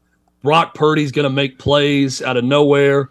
George Kittle, Deebo Samuel, A.J. Brown, Devontae Smith on the other side. I think this is going to be a great game. That was also terribly disappointing. I actually, on OutKick 360, picked the Giants in a money line upset and felt really dumb at 14-0 of that game because it was clear early on the Eagles were going to outclass the Giants in every way. And they certainly did that. And we asked the question all last week, Dan, of can you trust Daniel Jones to do this again? As well as he played Minnesota, are you buying that this is going to be a trend now and he's going to continue this? And instead what happened was Daniel Jones showed why he didn't get that option for the 5th year, showed why that it was a prove-it year for him with the Giants. There's been some good and some bad with him throughout his career. I thought there was a lot more good from Daniel Jones this year than bad. So I don't want to crush the guy for this performance and his team losing the way they did 38-7. And I do think that he's going to be the guy moving forward for the Giants. But this is why I feel like an idiot when I picked the Giants to win, because I just saw Daniel Jones play that way. And how dare I think that he could follow that up and play that way for a second straight week against the Eagles. That's the way I felt watching that game on Saturday night. Eagles were dominant. Their roster construction is elite across the board. That's going to be a great game. Whoever comes out of that game is going to be battle tested this coming week in that NFC Championship. I love that matchup between the 49ers and the Eagles. I can't let you go without getting your opinion, and I'll give you mine. I think moving AFC and NFC championship games to a neutral site sucks. I don't want to see it. I don't want to hear about it. It is a corporate deal. The NCAA tournament, while it shows up well on tournament, when you go is about as stale an environment as you're ever going to find. I don't want to see it. I don't know. What do you think? Oh, I'm with you. I hate it. I mean, some of the best memories of watching on Championship Sunday feature raucous environments and raucous crowds and cold weather in these stadiums. I mean, let's take this weekend for an example. We've got two great outdoor cold weather environments at the Lincoln Philly hosting a game and at Arrowhead in Kansas City. Now, let's say a year or two from now, that NFC Championship game is going to be played in, I don't know, Arizona, where the Super Bowl is going to be played this year. And the AFC Championship game is going to be played in Atlanta. It just takes so much away from it. I mean, you were right about corporate, stale, homogenized environments. And that's what it's going to be. The Super Bowl is that. You know, the Super Bowl, the environment at the game is very corporate. It's a lot of people that are being owed favors from different corporate sponsors or people with the NFL. It's not the diehard fans, and that's who loses out. When I watch championship weekend, I'm watching for an environment standpoint because of the diehard fan, the season ticket holder, the ones that have been there throughout. They provide the great environment for these games. You take so much away from that if you go to a neutral site, and you're doing it all in the interest of money. I mean, there's no mistaking it. They're going to be the NFL sees this as an opportunity to bid this thing out. So they're going to get money and ticket revenue because now they're going to be able to split it up better, and they're going to get a bunch of money from these host cities that are going to want to host AFC, NFC championship games. That's another big event to add to the docket of big events, of revenue drivers for these cities. That's the sole reason to do it. But the sole reason to do it, Dan, takes the soul, S-O-U-L, out of the game and out of football. It also eliminates what is a big part of the advantage of being the number one seed. You fight all year to get that number one seed. You're getting the bye, which is huge right now. But you're also getting the opportunity to know that you're not going to leave your own bed at night. You're not going to leave your home stadium until the Super Bowl if you continue to win. That's a big advantage that you take away if you move it to a neutral site. I'm completely against it. I said this, and I don't know, I don't know whether I'm right or not, but if you're a football team, the Colts, for example, are an indoor team, but they're built like an outdoor team. They're not built with speed. They're not built fast. They're not. So I build my team to be, I don't know, the Eagles. Running game, unbelievable. Now all of a sudden you're playing in an indoor thing for the biggest games, and it's not how your team is built. It just, you build your team in every way possible that you can, and one of those ways is based on how and where you play. My opinion. Absolutely. I heard Rand Carthon, the Titans' new general manager, talking about this, and he was asked a question, I think, about can you win when a running back is the leader of your offense and not a quarterback? And he said, I think you can, based on the roster around that player. And he brought up the fact, Dan, that even though he comes from San Francisco, which isn't known for terrible weather in the wintertime, he said, it's great when you're playing video game football. Indoor stadiums are in perfect weather during the year, but when you get to January, you have to have the ability to run the football. And he knows that Mike Vrabel shares that sentiment with him, because odds are, even if you're an indoor team, if you don't have home field, you're going to go somewhere and have to play in some bad conditions, the way we saw in Buffalo yesterday with the Bengals and the Bills. So, yeah, I think that's a big part of it. And it does eliminate a huge advantage. The thing we heard about Josh Allen and any quarterback in Buffalo is that the Buffalo Bills must have a strong-arm quarterback because the wind is a factor in Buffalo. Well, we're not going to see Buffalo play anymore moving forward at home, but if you're drafting guys based on the weather that they're going to face in January when the games are most important and you're trying to win and survive and go win a Super Bowl, then if you eliminate that with every championship game being indoors, that changes maybe the way you build rosters if you're a contender moving forward. So I think it just eliminates a lot of fun, quite frankly, in the interest of grabbing a quick buck. And I think that'd be a bad decision by the NFL. What do you got today? What's going on? We're going to recap this divisional weekend for the majority of today's show. It's going to be a lot of fun. There's some big storylines coming out of this. I love what you're talking about with Brock Purdy. We're going to have a big discussion, too, on Joe Burrow and whether or not we're overreacting right now to what is year 3 for Burrow. But I believe this guy, not just one of the best in the NFL, I think he's making a case to be the guy right now. Take him over Mahomes, take him over Josh Allen, take him over a lot of guys. That's going to sound crazy to some, but we're going to break it down and discuss on today's OutKick 360. Appreciate you, my man. Thank you. Dan, always fun. Thanks for having me on, bud. That's the great Chad Withrow, ladies and gentlemen. Follow them. Go to OutKick 360 coming up 3 o'clock EST, baby. That's Eastern time. When we come back, you IU basketball fans, go tell your friends that I am going to praise you. I'm going to praise you. I'm going to praise the Boilermakers as well. Look, let's be honest. College basketball is up, it's down, it's in, it's out. But guess what?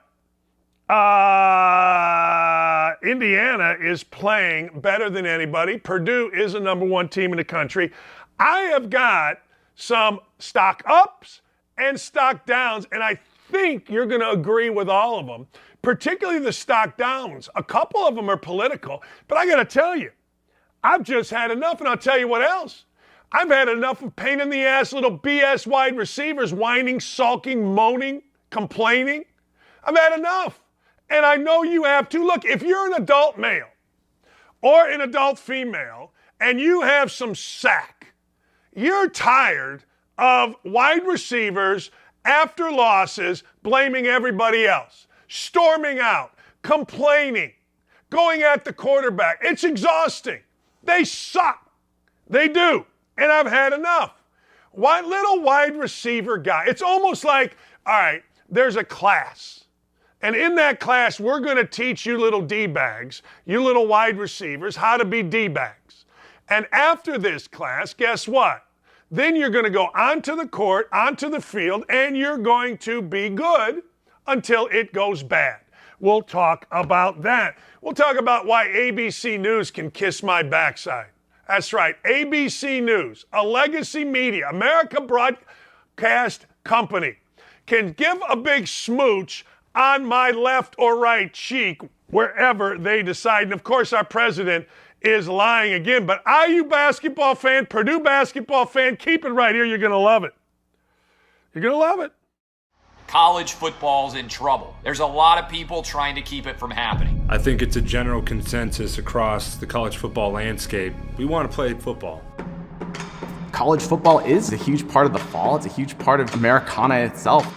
It just really felt like people in the country needed college football to just feel a little sense of normal.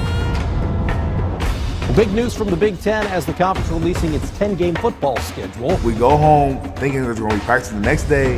Everybody gets a text, stay home, everything's canceled. Big Ten fall football season has been canceled. We just believe collectively there's too much uncertainty. I guess what I'm trying to understand, though, Kevin, is that was the same position you had 6 days ago. The Big Ten is an unmitigated disaster. There was a ton of confusion. There was presidents saying one thing, there was coaches saying another. Players had to be silent, coaches had to be silent, ADs had to be silent.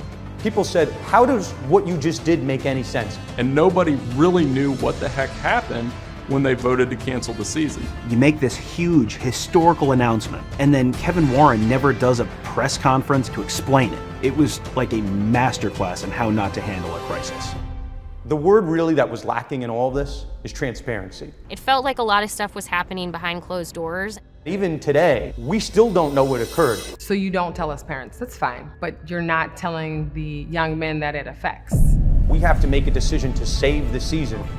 What about the history books? What about the rivalry games? What about Paul Bunyan's axe? How is that not going to go to a team this year? This is a failure of epic magnitude. The Big Ten presidents and leaders should be held accountable for the disastrous decisions that they're making.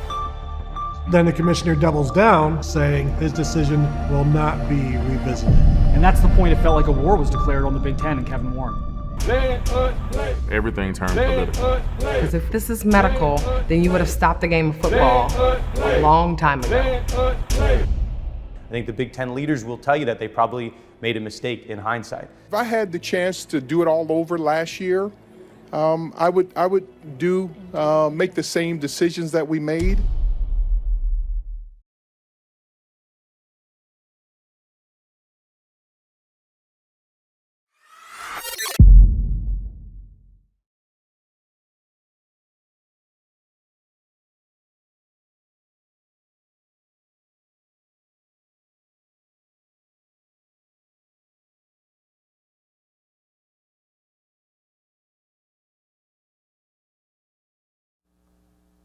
All right, welcome back. ABC News grow a pair. I'll get into that. Tony Dungy gives a great speech. Stock up and stock down right now. All right, here's the deal. Indiana basketball fans, look, I don't give a daggone how mad, glad, angry, or sad you are at me. The coaching staff early in the year stunk. Mike Woodson was lazy. He wasn't working hard at it. They had no offense. The players had had enough. But here, kudos to Indiana for turning it around. Kudos to Mike Woodson. Kudos to his staff for getting a team that seemingly was down and out, looked like a mess. They had one player, Race Thompson, crying, literally crying on the court because he got his knee hit. They had another player, their star center, Trace Jackson Davis. These are mean people. They're writing us letters. And they had a coaching staff that looked like it was asleep half the time. Well, they've turned it around. They have won by double digits this week on the road at Illinois, really good team. And then they beat Tom Izzo's team after a slow start.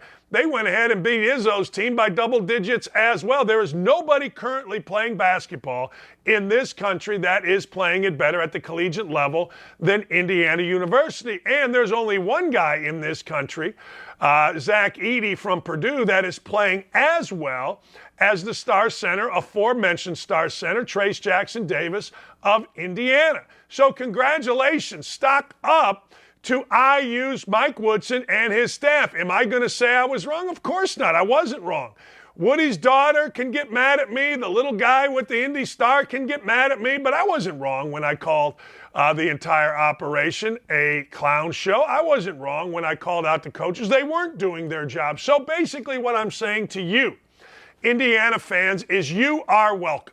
You are welcome for me once again, as I have always been, the conscience of Indiana basketball. And those of you that have a problem with me, I think I'll be at the Indiana game this Saturday, sitting behind the Ohio State bench. I haven't made arrangements yet, but I am very much looking forward to it. I usually go to one game a year, so if you got a problem with me, go blank yourself. I don't want to hear it. Also, by the way, while I'm on this, Purdue basketball should be the new number one in the country. Purdue basketball has played as well as anybody. I don't think they can beat Indiana right now. They don't have to beat Indiana right now. The game is February 4th in Bloomington at 5 o'clock. It should be a good one if both teams continue to play the way that they have played. Matt Painter and his crew, in my opinion, are the best coached team in the country. The worst coached team in the country is Duke. Duke beat Jim Laranaga's Miami team simply because, well, I don't really know. I thought I was going to ask on Twitter, is Duke's coach John Shire a volunteer or does he get paid? Horrendous. I tell you who does get paid is Jamie Dixon. This is what Kansas does. Kansas, one game a year at home, gets blown out, and then they win a national championship. At least it's what they did last year. College hoops is heating up, and you know this will be the place for it. All right, Tony Dungy under attack from little weirdo guy at the Indy Star, calling him ignorant. Little weirdos all around the country, which is all left-wing crazy media, men and women, who called him a bigot, who called him a far-right extremist. I'll put Tony Dungy's body of work against anybody's. Tony Dungy gave a speech at a rally that, frankly, was pro-life. And people are mad. People are mad. Not only did Tony Dungy speak at this, real people aren't mad. People like you and me aren't mad, but little media cretins are mad. Little media whiny, I'm a big strong guy, media guy. They're all whining, they're all complaining because Tony Dungy invoked the name of Damar Hamlin. It was perfect. It was absolutely perfect. It's what I have been saying. Look at prayer. Look at the power of prayer in the Damar Hamlin case. Of course, Tony Dungy's distractors, I can't believe he invoked it, the incredibly liberal yet ridiculous website Awful Announcing. Oh my God. Tony Dungy invoking Damar Hamlin, I guess, is a thing. Dipsticks. Let's hear from Tony Dungy. It's amazing to me that God actually used football to shine some light on the subject of life for all of us.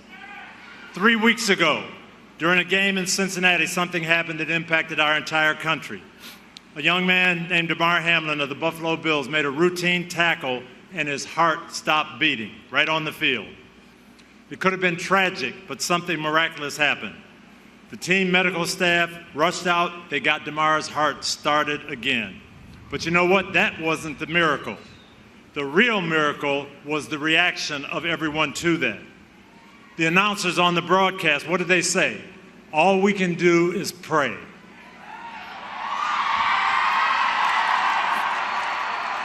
And all across the country, people started praying. Laura and I, we were having dinner with friends of ours, and we stopped what we were doing and we prayed right there. The Bills players prayed right on the spot. Now, usually when that happens, the cameras cut away from that because we don't like to see that. Back when I was coaching in the 1990s, a few Christian players got together and they said, we want to pray after the games. And we actually got a memo from the NFL office that said, don't let your players do that. If you do, you'll be fined because that's not appropriate. Can you believe that? That's a true story. But last week, or 3 weeks ago, everybody on that field was praying. And it continued. The next week, at every stadium in the NFL, teams got together and prayed, and it was amazing. Well, those prayers were answered. Damar's recovering now. He's home. He's been released from the hospital.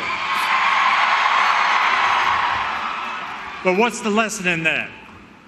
You know, an unbelievable thing happened that night. A professional football game with millions of dollars of ticket money and advertising money on the line. That game was canceled. Why? Because a life was at stake. And people wanted to see that life saved. Even people who aren't necessarily religious got together and called on God. Well, that should be encouraging to us because that's exactly why we're here today.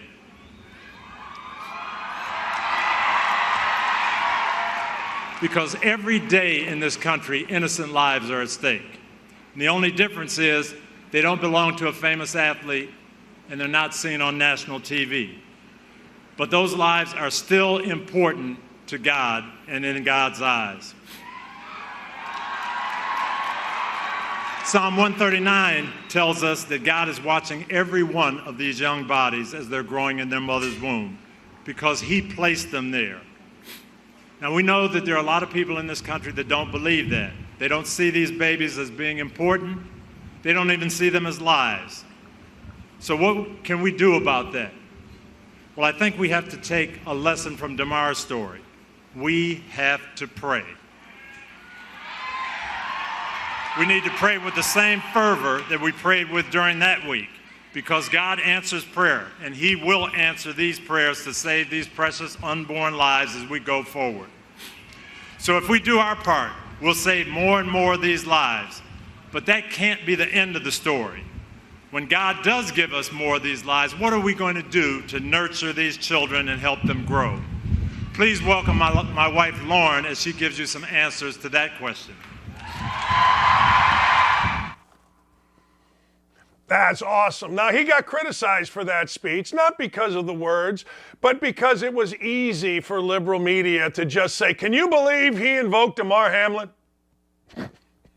Yeah, I can. And it made perfect sense. I don't understand. I'll never understand why we celebrate murdering babies. I'll never understand it. You can. That's your deal. I don't get mad at anybody. I'm not the Indy star. I'm not going to go personal and call that man right there ignorant. Tony Dungy's a lot of things, but ignorant ain't one. And if you don't like him because he sent a tweet, that's a you problem. But I stand with Team Dungy. I stand with Team Dungy and the work that he has done as a human being, the work that he has done to promote fathers, the work that he has done to just be a shining light and an example. I don't stand with Little Ryder from Indy Star or Deadspin or Washington Post or Dave Zirin or any of these guys that call him names. I don't stand with you. You've shown who you truly are. You got your audience. You got your clicks. People said, yay, Rob. You're right. But I got to tell you, good for you. Hope it's worth it. All right. John Rahm, ladies and gentlemen. Those of you that follow golf know the name John Rahm. All John Rahm has done on the PGA Tour. Stock up. John Rahm has won the first 2 tournaments that he has played in all year. He's won the last 2. John Rahm, like in his last 5 tournaments, has won 4 of them. Now, golf is the perfect Sunday afternoon I'm going to fall asleep show. It's awesome. But I like golf. I like playing golf. In fact, now that I don't have an afternoon show, I can't wait to play golf every day. And I'll bet anybody, anything, anytime on golf. I will. Because it's the only place that I personally get to compete. I grew up all day, all life, all year, all month, all series, whatever, competing. I did. You don't get to compete when you're 60 and months. That's why I'll bet anybody, anything, as long as it's fair, on the golf course. I know we don't know this, and maybe I'm not complaining, but Damar Hamlin, certainly a great story. But did you know that a former Chiefs running back named Peyton Hillis, a former great Chiefs running back, saved his family from drowning and ended up in ICU? Does anybody know this? Does anybody even care? I understand Damar Hamlin, big story, NFL, but Peyton Hillis is a true American hero. Peyton Hillis went in. His kids were in trouble. So what did Peyton Hillis do? He did what most of us would think that we would do. We would go in and save them. Peyton Hillis has been discharged from the hospital. Peyton Hillis, again, was in ICU. He reportedly rescued family members during a swimming accident. The amount of love and gratitude I have for this incredible team that took care of Peyton is indescribable, his fiancée, Angela Cole, said. You all work like the perfected machine, which each and every one of you so kind, so attentive, so caring. He'd been hospitalized since January 4th when he went in the water off the coast of Pensacola. 4 people, 2 adults and 2 children, were struggling in the water when a bystander helped them get out. It was Peyton Hillis. He was on a ventilator in intensive care. That's a hero. That's an American hero. That's an American hero along the likes of the assistant trainer that went out and saved the life of Damar Hamlin. We got heroes every day, and guess where they ain't? They ain't in the media writing hit pieces on good men. They're not. Those guys are punks. Peyton Hillis is a stud. Ladies and gentlemen, let's give a massive stock up to the offensive line, ladies and gentlemen, led by the great Teddy Karras Jr. I've talked about him numerous times, of the Cincinnati Bengals. Look, 172 yards rushing, an average of 5.1 yards per carry. Now, Joe Mixon carried the ball 20 times. He gained 105 yards. I'm no mathematician, but that's 5.3 yards a carry. Pretty good. Pretty good. 173 yards. Now, only 1 sack of Joe Burrow for 2 yards. I don't even know if it was a sack. Maybe he knelt down. But you got to give great credit to the offensive line. Much was made early in the year of this offensive line, but smart people understood, hey, you got to understand something. Offensive lines take a minute. They do. That taking a minute is now dominating 48 minutes, or however the hell long an NFL game is, 60 minutes. That's right. It's dominating. It went into Buffalo on a snowy day where offensive line play was going to be at a premium and dominated. Congratulations, stock up, offensive line, Cincinnati Bengals. Let's go with stock down. You know, we saw this when the idiots were rioting in the streets way back. But the other day, bigger idiots, Antifa, decided, well, one of their own shot at a cop, ultimately got shot and killed, and that's a good time to try to burn down Atlanta. This Antifa group, as you know, is a bunch of little scrawny white dudes that wear masks and carry big guns. So they started blowing up everything. For some reason, ABC News described it as this. Let's go to the ABC News video.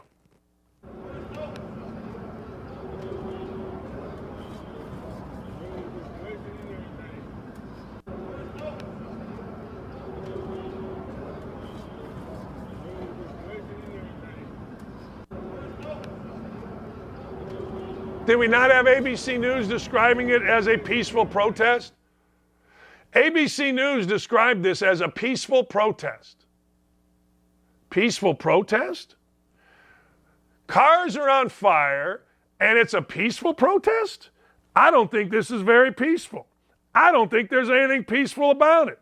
The level of stupid that transpires from our media is stunning. 6 people were arrested over a peaceful protest that turned violent in Atlanta. Let me explain something to you. When Antifa comes to town, it is not peaceful. In fact, Antifa and, BLM tried to come to a small town in Michigan. They were going to, because for whatever the reason, take over a gun shop. The folks at that small town said nay, nay. The folks at that small town said screw you. They got armed, and guess what? Paid protesters went away. It's time for us to stand up. It's time for us to stand up to these paid protesters. It's time for us to stand up to people trying to interfere with our way of life. And it's time for our legacy media to get their head out of their backside.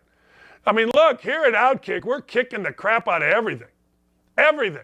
Because we tell you like it is, it ain't woke. I saw today a bunch of blogger boys at SB Nation lost their jobs. I don't want anybody to lose their job, but a bunch of smart alecks that never have done anything that are woke losing their job, well, go woke, get broke. Sorry. Hey, our president is in the news, Jersey Joe Biden. Jersey Joe Biden has decided that Jersey Joe Biden is going to, and always has, been the stealer of documents. Jersey Joe Biden, more documents have been found, and I don't know, are you surprised? Is anybody surprised? Would it be surprising to you if somebody came out and said, you know, there's a diary that says Joe Biden actually took showers with his daughter when she was like 12. What are you doing, Joe? Or his niece or whatever the hell it is, allegedly. What are you doing? Like nothing, my point is nothing would surprise you about this guy. There isn't a single thing that is done by Joe Biden that would surprise you. So now we've got Joe Biden taking more documents going back to when he was in the Senate. Really? Does that surprise you? Of course it doesn't surprise you. But what Joe Biden is saying, and it's smart, is, yeah, we take this very seriously. We haven't done anything wrong. See, here's the deal. That's all you got to say. When you have a job like mine, you pay attention to this stuff. When you're just a regular citizen that's out there, you don't. I have a very close family member that had no idea what the Twitter files is. She's a really, really staunch liberal. No idea what the Twitter files is, and she actually told us that she wants, and very political, by the way, but apparently not political enough to pay attention. She told us, quoting, I want Jib, whatever his name is, Buttigieg, to be the president. Really? Why do you want Pete Buttigieg to be the president? Well, he seems really smart. Really? That's why you want somebody to be the president? Now understand, this is a person that'll fight you. This is a person that called me Donald Trump one time. See, I learned not to be, I love my family members, but I learned that people don't really pay that much attention. They don't. And they really only pay attention to what, quote, their side is. So Biden doing this really doesn't resonate with a whole lot of, I don't know, normal people. It resonates with people that are actually paying attention. But the problem you have is simply this. The problem you have is the majority of people do not pay attention. They see their side and say, oh, well, this is my side. There is no chance that you could ever vote for Joe Biden if you're paying attention or if you can think for yourself. How about this? Stock down Democratic whip Catherine Clark. I didn't put this on the sheet. Her son was arrested for assaulting a Boston cop during an Antifa rally. Now, this is a woman that said that her children have nightmares about climate change. To your climate change. To your kids. Stephon Diggs. Look, if you're going to be a wide receiver and you're going to be a complete pain in the backside, be original. Yell at your quarterback. Guess what? Stephon Diggs gave him all this. Stephon Diggs is a wide receiver for Buffalo. If you're going to be a wide receiver, be original. Antonio Brown, whether you like him or dislike him, he was at least original. Took off his jersey, went into the end zone, acted like a freaking mental case, and did his thing. Stephon Diggs, there's nothing original here. Stephon Diggs gave it to his quarterback on the sideline, and then he packed up all his stuff. A teammate or somebody had to go get him and bring him back, and then he got all his stuff and left again. Honest to God, what a bunch of whiny little batches. Stephon Diggs, my backside. What is wrong? You know, the world is becoming AAU. We've seen it in the NBA. We saw it this weekend. We see it in the NFL. I didn't get the ball. I'm going to my daddy and my mommy and my cousins and I didn't get the ball, Stephon Diggs. We didn't win. Honest to God, I don't know.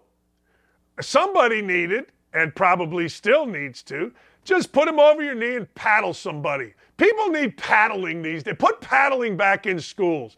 If daddies are going to be so unaware in our country, this is a totally different subject. We need paddling.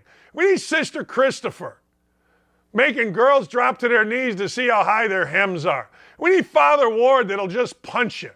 That's what we need. We need religion and discipline back in schools and on our sports teams. The general manager of the Colts, it's about as undisciplined a place, no accountability, as long as the PR is good. I thought the Bills were different. Oh my God, Stephon Diggs, I didn't get the ball. Why didn't you give me the ball? I had a player do that, a kid named Jordan Crawford, a complete idiot named Jordan Crawford. Played for me at IU. In the 7 days I was the coach there. We beat Minnesota. In fact, during the game, DJ White, one of the players at Indiana, came up to me and said, you got to take that idiot out. I go, look at the bench. I don't have anybody else. I got to play that idiot. After the game, he didn't get his points. So he put his clothes. I said, let's all wait for little Jordan. Let's wait for little Jordan to pack his stuff and mumbling. I mean, honest to God, if professional sports are becoming like AAU, I'm looking at one guy now. It's unbelievable. All right, Stephon Diggs. I didn't get the ball. I'll show them. I'm going to leave. Yeah, all right. Be original. That's a wide receiver thing forever. Randy Moss. Look, Randy Moss parlayed it into a great career on TV. No bigger batch than Randy Moss. Be original. Hey, look, I'll give you a hint. Media is afraid of you, Stephon Diggs. You can do anything you want. Anything you want. White media, they're not going to say a word. African-American media, I'll have your back. Do whatever you want, but do it original. Let's go. All right. Wokadope, what say you? What do you guys got right now? What do you got? What's going on? This is unbelievable. This can't be right. You have to prove Biden had legal possession. Just having them in your house doesn't cut it. Nothing in the facts indicate Biden had possession of the documents. Man, look, I understand people will defend. Believe me, I do. Nobody understands defending. Hell, I defended Bob Knight for years. I understand it. So we're all supposed to say, well, unless somebody physically has the documents in their hand, then there's no possession. I would argue talking about the documents as being in your garage, knowing where they are, having them, quote, locked up next to my Corvette. If I were on a jury, I would say, well, that's possession. Wouldn't you? Wouldn't you say, listen, that's possession? I don't know. To me it is. Why do we keep finding these things? And why do folks, because I learned in diversity training, you're not supposed to say guys. I ever tell you a story? Nah, never mind. I learned in diversity training, we're not supposed to say guys, we're supposed to say folks. Why do folks in the legacy media not cover this? Why is it a big deal that Tony Dungy sent a tweet? A tweet. But this isn't covered by the same people that are, I think, being incredibly racist to Tony Dungy. A conservative African-American male gets called ignorant. 2022. Anyway, why? Why aren't they covering this? Why isn't this a bigger story? It seems to me that documents are named classified because, well, only certain people should see them. Only people with certain security clearance should see them. It also seems to me that if you are going to take classified documents, they have some importance to you. Now, what a crazy idea. What is the importance? Now, look, I don't pretend to listen to the media. I'm not going to listen to the media, but it's all we got right now. So I hear these are classified documents pertaining to the Ukraine and Russia. Now Joe Biden is the president. What is he doing? Open checkbook to whom? The Ukraine. Joe Biden, allegedly, with his son, made millions, some say hundreds of millions, off of what? Dealings in Ukraine. And somehow, somewhere, there are documents found dealing with Ukraine in his possession. I go back to my original question.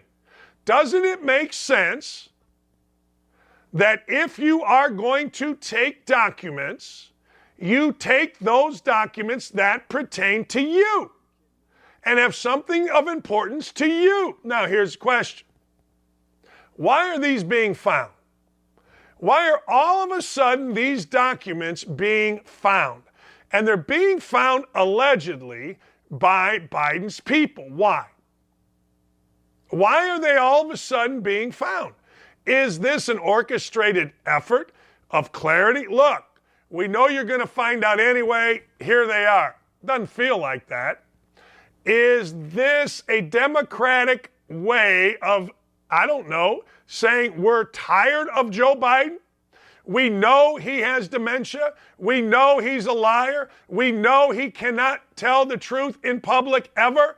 We know that if the legacy media ever decides that they want to actually look and do their job, this whole thing would be over and it may result in Joe Biden being in jail by the end of the year.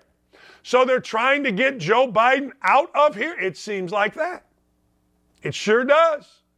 That's what it seems like to me, because I don't believe in coincidences when these kind of things happen. I don't believe that it is a coincidence that Joe Biden suddenly, through somebody, somewhere, somehow, it was discovered that he had all these documents that pertain to him. Well, their documents aren't important, really. Then why'd you take them? Just took documents? Just said, I'm going to go home. I'm a vice president. I've been in Congress for years and years and years. I know the rules. Okay. So I'm just going to take a few of these ones that are classified home when I don't have the ability to declass. I'm just going to take them home. Of course, that's not it. I was waiting for 60 Minutes to come back and defend Joe Biden. I was waiting for 60 Minutes to say, hey, this is what happened. That's what I was waiting for. I was waiting for 60 Minutes last night after football. We have the latest. Joe Biden didn't actually take them. Don't play us for fools. Don't play us for idiots. Come on, legacy media. Don't do that. Tomorrow, Fran Fraschilla is going to join us. Fran, who studied politics, I'm not going to put him on the spot because a middle-aged white guy talking politics and working for ESPN going to get you fired quick. I would never put my friend in that kind of position. I remember the memos when Seth Greenberg and I were talking about the debate and making fun of the debaters. I remember the memos. I mean, they weren't the same memos that Jalen Rose got, I'm sure, for lying on national TV. But hey, look, they were ours, and we loved them, and we laughed at them. So Franny's going to join us. Cato Kalin, thank you for today. Chad Withrow, make sure that you check out OutKick. Why is this coming on? I didn't ask you, Siri. So, look, Siri just popped on. Did you hear me say, hey, Siri? No. They're listening to us. They're following us. They're watching us.